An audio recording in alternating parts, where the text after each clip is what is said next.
जब तीनों चिरंजीवी संध्या में कीचड़ भरे पथ पर चल रहे थे, अश्वत्थामा को झाड़ियों में सरसराहट जैसी सुनाई दी।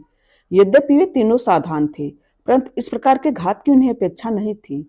इससे पूर्व कि वे कोई अनुमान लगा पाते, एक हृष्ट-पुष्ट युवक एकाएक अश्वत्थामा पर टूट पड़ा। जैसे वे इस अंधाधुंध आक्रमणकारी से लड़ने लगे, एक और हट्टा-कट्टा पुरुष एक ऊंचे वृक्ष की शाखा से कूद पड़ा और आक्रामक रूप से ओम की ओर बढ़ा। जैसे ही दोनों में से सबसे छोटे युवक ने उन पर झपट्टा मारा, अश्वत्थामा ने उसकी एड़ी पर वही काला तिल देखा। वह देवध्वज था, वही बालक जिसे उन्होंने अभी अभी देखा था। अब वह बड़ा हो गया था। इस बात से विचलित होकर वह बड़े युवक के पहले वार से स्वयं को नहीं बचा सका, जिसने उसे गिरा दिया। दूसरी ओर कृपाचार्य देवध्वज के पहले वार से बच गए और फिर दूसरे युवक के अगले घातक वार से अचेत अश्वत्थामा की रक्षा करने लगे। अश्वत्थामा और ओम की रक्षा करने हेतु वे दोनों के साथ वीरता से युद्ध करने लगे। कृपाचार्य जानते थे कि यदि वे दोनों अश्वत्थामा को वापस ओम के अतीत के प्रलय के अंदर खींच ले गए तो अश्वत्थामा सदैव के लिए लुप्त हो जाएगा। ओम, इसे द्वार से बाहर ले जाओ, उसे बाहर निकालो शीघ्र ही। कृपाचार्य अकेले ही दोनों युवकों से द्वंद्व करते हुए चिल्लाए। ओम ने आज्ञा का पालन किया और अश्वत्थामा को साथ लेकर द्वार की ओर दौड़ पड़ा। उसने अश्वत्थामा को भूमि पर लिटा दिया और द्वार खोलने के लिए अपनी पूरी शक्तियों का प्रयोग किया, परंतु वह द्वार खोलने में असफल रहा, क्योंकि वह अकेला था और कुछ क्लांत भी। उसने देखा कि दोनों पुरुष अश्वत्थामा और उसके पास आने हेतु कृपाचार्य से आगे निकलने का प्रयत्न कर रहे थे, परंतु कृपाचार्य उन दोनों को पकड़ने में सक्षम थे। यद्यपि ओम जानता था कि वह उनके साथ अधिक समय तक नहीं रह पाएगा। ओम की स्मृति में आए हुए पूरे 7 दिन बीत चुके थे और प्रकाश की अंतिम किरण अंधकार में बिखरती हुई प्रतीत हो रही थी। तभी द्वार खुला और कृपाचार्य के निर्देशानुसार मिलारेपा वहीं दूसरी ओर उपस्थित हो गए। जब देवध्वज ने मिलारेपा और खुलते हुए द्वार को देखा तो उसके नेत्र क्रोध से जल उठे। वह कृपाचार्य पर हिंसक होकर लगातार एक उन्मादी व्यक्ति के समान प्रहार करने लगा। उन्मत्त जोड़ी कृपाचार्य पर हावी हो रही थी, जिससे उनके वारों को रोकना कठिन हो रहा था। जब तक ओम अश्वत्थामा को बाहर घसीटता, तब तक एक प्रहार कृपाचार्य को गंभीर रूप से घायल कर चुका था। ओम ने यह देखा और उनकी सहायता हेतु वापस दौड़ा। मिलारेपा ने ओम को रोकने का प्रयत्न किया, परंतु उसने उन्हें दूर कर दिया। जैसे ही ओम फिर से द्वार में प्रवेश करने हेतु आगे बढ़ा, दूसरी ओर से देवध्वज भी ओम को अंदर खींचने के लिए उसकी ओर दौड़ा। उसी क्षण मिलारेपा के पास द्वार को बंद करने के अलावा और कोई विकल्प नहीं था और इससे पूर्व कि दोनों युद्ध में टकरा पाते, द्वार उनके बीच दृढ़ता से बंद हो गया। अश्वत्थामा और ओम वहीं जागे जहां वे 1 सप्ताह पूर्व साधना में बैठे थे, परंतु कृपाचार्य की देह अभी निर्जीव थी। ओम मिलारेपा की ओर मुड़ा और द्वार बंद करने के लिए उन पर बरस पड़ा। क्या आपको केवल लोगों को पीछे छोड़ना और उनके साथ विश्वासघात करना ही आता है? हम तुम्हें खो नहीं सकते ओम। मिलारेपा ने जो किया वह मेरा आदेश था। परशुराम ने शांतिपूर्वक हस्तक्षेप किया। कृपाचार्य भीतर हैं, हमें पुनः द्वार खोलकर उनकी रक्षा करने की आवश्यकता है। इन्होंने हम में से एक को पीछे छोड़ दिया। ओम की निराशा दुखद थी। द्वार खोलें। यदि कृपाचार्य और अश्वत्थामा पर वार करने वाले ज्ञानगंज के निषिद्ध नगर में प्रवेश कर लेंगे तो क्या होगा?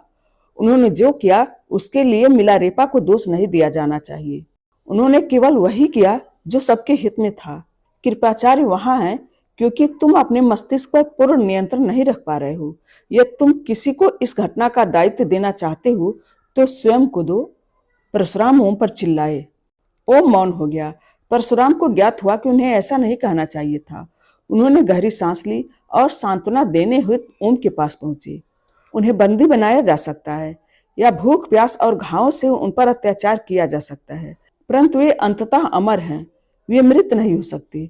हम उन्हें वापस लाएंगे, परंतु अभी हमें यहाँ एक और युद्ध के लिए तैयार होना है।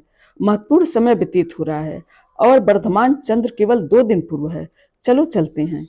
परशुराम, अश्वत्थामा, मिलारेपा और ओम एक अन्य कुटिया में पहुंचे जो सभी प्रकार के वस्त्रों से भरी एक विशाल अलमारी के समान लग रही थी।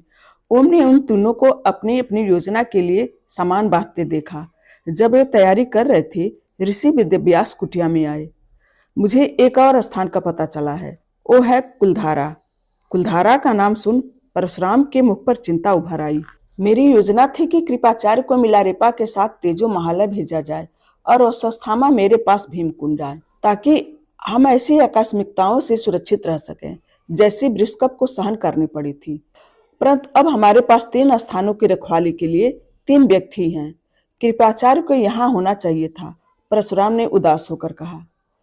मैं साथ आ सकता हूँ, ओम ने सुझाव दिया। परशुराम ने अर्ध मुस्कान के साथ ओम की ओर देखा। मैं समझता हूँ और सराहना करता हूँ कि तुम सहायता करना चाहते हो, परंतु नहीं, तुम नहीं कर सकते। यहीं रहो और बृषकप को जीवित रखने का प्रयास करो। अश्वत्थामा, मैं चाहता हूँ कि तुम महर्षि वेदव्यास से इस नए स्थान के बारे में सब कुछ सीखो और त्वरित वहां जाओ।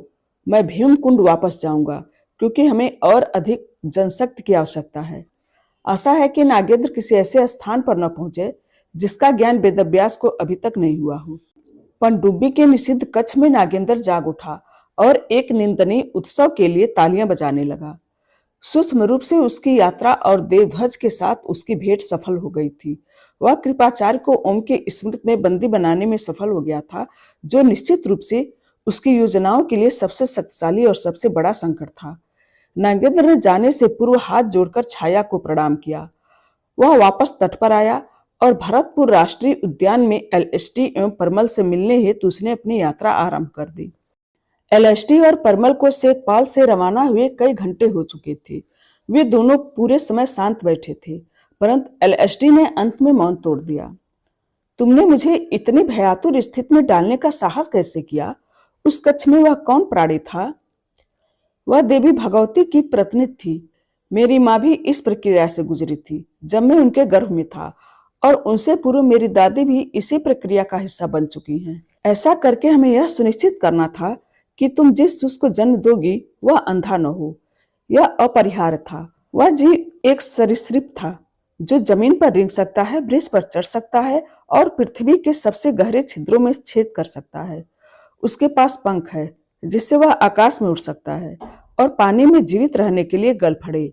वह देवी भगवती का प्रतीक है जो हर स्थान पर हमारे साथ है, क्योंकि वह प्राणी भूमि पर, आकाश में और पानी में उपस्थित रह सकता है, परमल ने समझाया। उस घटना के पश्चात मुझे ऐसा लग रहा है कि मेरे भीतर कोई परिवर्तन हुआ है। गाड़ी की खिड़की से बाहर देखते हुए एलएसटी बुदबुदाई। हमें पता है, अब तुम्हें शिशु के स्वास्थ्य और सुरक्षा के लिए चिंतित होने की आवश्यकता नहीं है। वह अब धन्यता को प्राप्त एक बालक है और देवी भगवती उसकी रक्षक है, परमल ने मुस्कुराते हुए समझाया। तो क्या मैं अब केवल एक वाहक हूँ? एलएसटी ने क्रोधित होकर पूछा, जिससे परमल लज्जित हो गया। एलएसटी की बात कड़वी थी परंतु सत्य थी, इसलिए परमल ने स्पष्ट करने का प्रयास किया। मैंने ऐसा नहीं कहा। हाँ, परंतु तुम्हारा यही अर्थ था। एलएसटी क्रोधित थी। मेरा तात्पर्य केवल इतना था कि तुम्हारे बालक का व्यवहार अन्य बालकों से भिन्न होगा।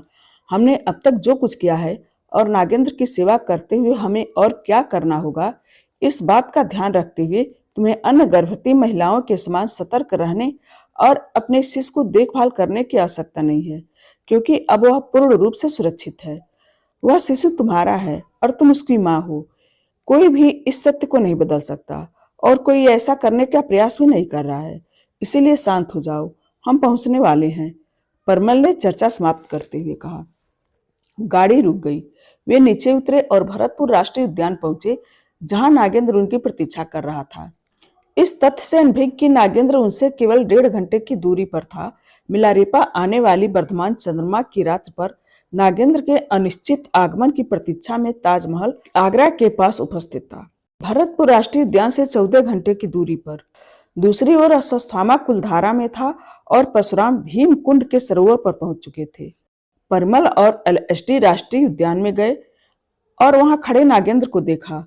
वे आगे बढ़कर उसके पास जाकर खड़े हो गए। कभी कभी एक रोग आपको विशिष्ट बना सकता है।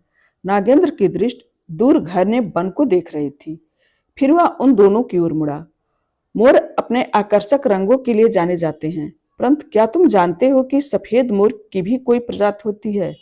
नहीं, वे पक्षी विवर्ण नहीं है। उनके सफेदी ल्यूसिज्म का परिणाम है, जो एक उत्परिवर्तन है जिससे उनके आंशिक रंग पर प्रभाव पड़ता है। जब ऐसा होने पर मोर को कोई नुकसान नहीं होता, तो फिर मनुष्य इस स्थिति को एक रोग क्यों समझता है? मूर्ख! किंतु छोड़ो। तुम्हारी यात्रा कैसी रही परिमल? मनुष्यों पर टिप्पणी करने के पश्चात नागेंद्र ने पूछा। काम हो गया श्रीमान, परिमल ने उत्तर दिया। उत्तम। परिमल के घर जाना तुम्हें कैसा लगा एलएसटी? एलएसटी ने नागेंद्र की चढ़ी हुई भौहों को देखा। पहले तो उसने कोई उत्तर नहीं दिया, परंतु वह जानती थी कि उसे उत्तर देना ही होगा, क्योंकि उससे एक प्रश्न पूछा गया था।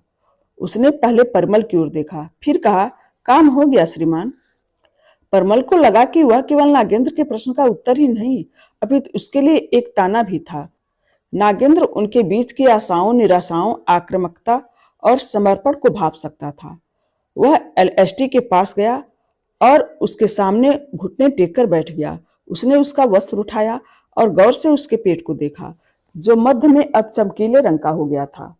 नागेंद्र ने दोनों को पास बुलाया और फुसफुसाया, अच्छा किया, तो अब हम अपने अगले शब्द की खोज में चलते हैं। इस कहानी का शेष हिस्सा अगले वीडियो में। धन्यवाद।